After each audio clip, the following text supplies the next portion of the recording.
السلام علیکم ورحمۃ اللہ وبرکاتہ۔ الحمدللہ وحدہ والصلاۃ والسلام علی من لا نبی بعدہ، اشہد ان لا الہ الا اللہ وحدہ لا شریک لہ واشہد ان محمدا عبدہ ورسولہ۔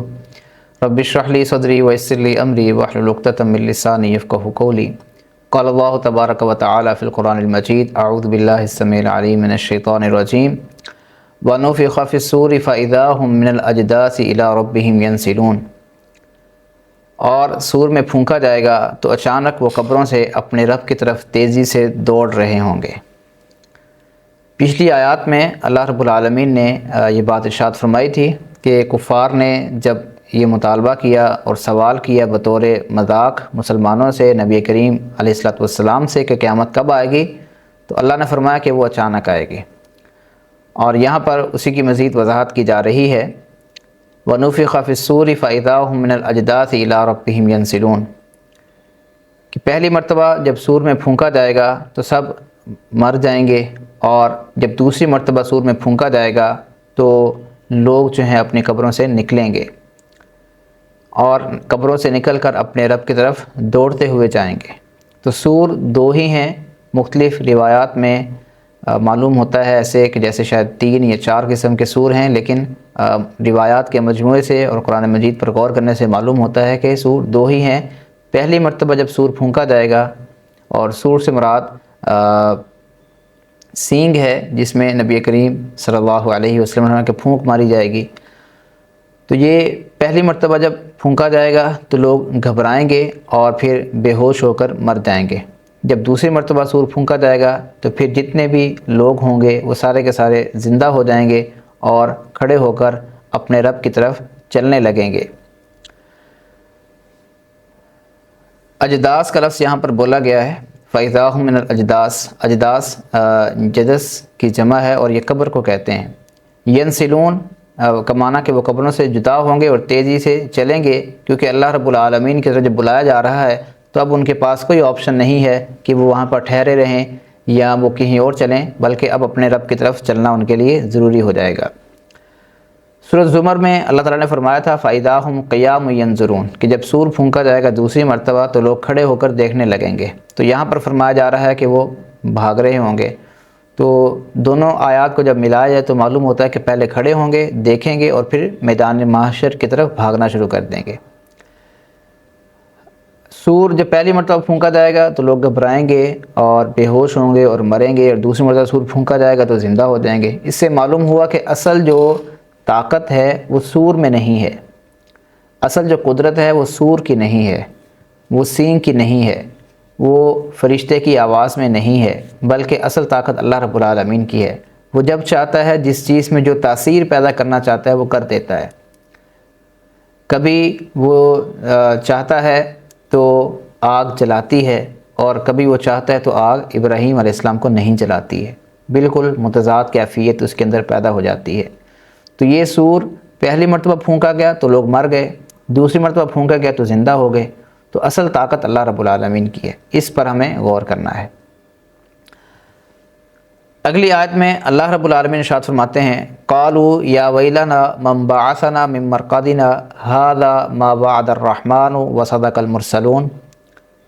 جب کفار اٹھیں گے قبروں سے تو کہیں گے ہائے ہماری بربادی، کس نے ہمیں ہماری سونے کی جگہ سے اٹھا دیا؟ یہ ہے وہ جس کا رحمان نے وعدہ کیا تھا اور رسولوں نے سچ کہا تھا۔ مرقد یہاں پر لفظ استعمال ہوا، مرقد کہتے ہیں خوابگاہ کو جہاں پر انسان سوتا ہے۔ تو کفار اپنی قبروں کو مرقد اس لیے کہہ رہے ہیں کہ انہیں لگے گا کہ ہم اس سے پہلے سو رہے تھے، اب ہماری آنکھیں کھل گئی ہیں۔ جس طرح خواب میں انسان راحت اور رنج محسوس کرتا ہے، مومن قبر میں راحت محسوس کریں گے اور کفار وہاں پر عذاب محسوس کریں گے، لیکن آخرت کے عذاب کے مقابلے میں انہیں محسوس ہوگا کہ گویا ہم قبر میں بھی راحت میں تھے، آرام میں تھے۔ یعنی یہ ایک ہماری عام کیفیت ہوتی ہے کہ جب ہمارے سامنے کوئی تکلیف آتی ہے، پریشانی آتی ہے، ہم اس کو بہت بڑا سمجھتے ہیں، لیکن جب اس سے بھی بڑی پریشانی آتی ہے تو ہمیں پچھلی جو تکلیف ہوتی ہے، پریشانی، وہ اس کے مقابلے میں ہمیں راحت محسوس ہوتی ہے۔ تو اسی اعتبار سے کفار نے کہا کہ ہم تو اس سے پہلے گویا کہ آرام میں تھے، ہم تو سکون سے سوئے ہوئے تھے، کس نے ہمیں ہماری خوابگاہ سے جگا دیا؟ بعض لوگوں نے اس قرآن مجید میں جو ذکر ہے اس قبر سے اٹھنے کا، اس کے قبر کو مرکز بنانے جانے کا، خوابگاہ بنائے جانے کا، اس سے انہوں نے لیا ہے کہ قبر میں کسی قسم کا کوئی عذاب، کوئی سزا اور یا کسی قسم کا ثواب یا جزا نہیں ملے گی۔ لوگ بس قبر میں جائیں گے اور سو جائیں گے جیسے عام زندگی میں سوتے ہیں۔ لیکن انہیں یہ بات سوچنی چاہیے کہ جب رسول اللہ صلی اللہ علیہ وسلم نے واضح الفاظ میں فرما دیا کہ عذاب القبر حق، ان قبر کا عذاب حق ہے، تو اس کا انکار کرنے کی کوئی وجہ نہیں بنتی ہے۔ اور خود رسول اللہ صلی اللہ علیہ وسلم اپنی ہر نماز کی آخری رکعت میں تشہد کے اندر اللہ رب العالمین سے قبر کے عذاب سے پناہ مانگا کرتے تھے، تو یہ بھی اس بات کی دلیل ہے کہ قبر میں عذاب ہوتا ہے۔ اور آپ صلی اللہ علیہ وسلم نے فرمایا کہ قبر جو ہے یا تو جنت کے باغات میں سے ایک باغیچہ بن جاتا ہے یا پھر جہنم کے گڑھوں میں سے گڑھا بن جاتا ہے۔ تو جب رسول اللہ صلی اللہ علیہ وسلم خود قرآن کی وضاحت فرما رہے ہیں، اور یہاں پر بھی اگر ہم غور کریں تو جب کفار یہ کہہ رہے ہیں کہ وہاں پر آرام میں تھے، تو اس کا مطلب وہاں آرام تو ہے، اگرچہ کفار کے لیے نہیں ہے لیکن مومنوں کے لیے تو ہوگا۔ تو یہ اس آیت کی وجہ سے عذاب قبر کا انکار کرنا یہ صریحاً غلطی ہے۔ جو لوگ یہ سمجھتے ہیں انہیں اپنے اس عقیدے پر نظر ثانی کرنی چاہیے، اور قرآن مجید کی جو صراحت کے ساتھ نبی کریم صلی اللہ علیہ وسلم نے تفسیر فرما دی ہے اور وضاحت فرما دی ہے کہ قبر میں عذاب ہوگا، اس کا انکار کرنا انہیں نہیں چاہیے۔ یہاں پر دیکھا جائے تو اللہ تعالیٰ فرماتے ہیں کہ وہ یہ کہیں گے ھذا ما وعد الرحمن، یہ وہ چیز ہے جس کا رحمان نے وعدہ کیا تھا۔ یہ یعنی یا تو فرشتے کہیں گے یا پھر مومن کفار سے کہیں گے کہ یہ وہی چیز ہے جس کا رحمان نے وعدہ کیا تھا۔ یہاں پر اللہ تعالیٰ نے رحمان کا لفظ استعمال کیا، اللہ تعالیٰ کا لفظ استعمال نہیں کیا۔ یعنی یہ رحمان کی رحمت تھی کہ اس نے دنیا میں تمہیں آگاہ کر دیا تھا کہ یہ وقت آئے گا، تو لیکن تم نے اس کی رحمت کا انکار کیا، تو آج دیکھ لو تمہیں اس کا جو انجام ہے بھگتنا پڑ رہا ہے۔ اسی طرح فرمایا کہ وصدق المرسلون، رسولوں نے بھی سچ کہا تھا، لیکن اس وقت یہ بات کہنا اور مان لینا انسان کے کسی کام نہیں آئے گا۔ وہاں پر انسان پھر پچھتائے گا اور چلائے گا اور روئے گا، لیکن اس چلانے، پچھتانے اور رونے کا کوئی فائدہ نہیں ہوگا، کیونکہ اب جو امتحان کا وقت تھا، ٹائم وہ ختم ہو چکا ہے۔ اب صرف یا سزا ہے یا جزا ہے۔ آیت نمبر 53 میں اللہ رب العالمین ارشاد فرماتے ہیں ان کانت الا صیحۃ واحدہ، کہ یہ جو ان کا قبروں سے نکلنا ہے، اللہ کے دربار میں حاضر ہونا ہے، یہ ایک چیخ ہوگی جو انہیں اس پر آمادہ کر دے گی۔ فَإِذَا هُمْ جَمِيعُ الَّذِينَ مُحْضَرُونَ، تو اچانک وہ سارے کے سارے ہمارے سامنے اکٹھے ہو جائیں گے، اور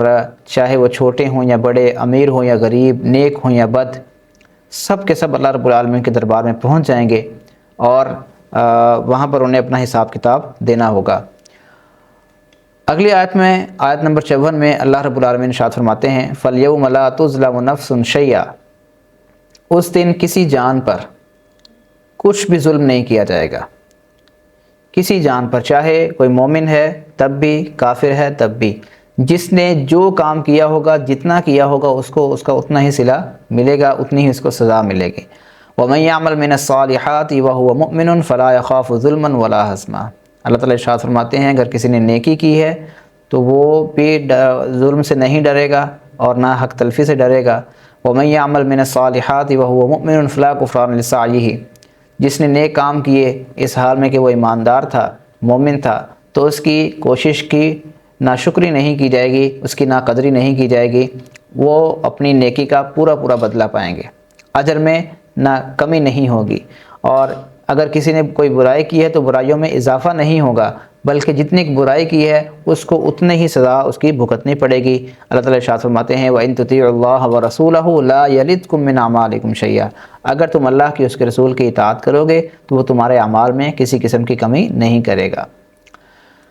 تو جو لوگ دنیا میں اچھے کام کر کے جا رہے ہیں انہیں یقین رکھنا چاہیے کہ انہیں اس کا صلہ ملے گا، اور جو برے کام کر کے جا رہے ہیں انہیں بھی یقین رکھنا چاہیے کہ اس کی سزا انہیں ضرور ملے گی، اور جتنا کوئی کرے گا اتنا ہی وہ بھگتے گا۔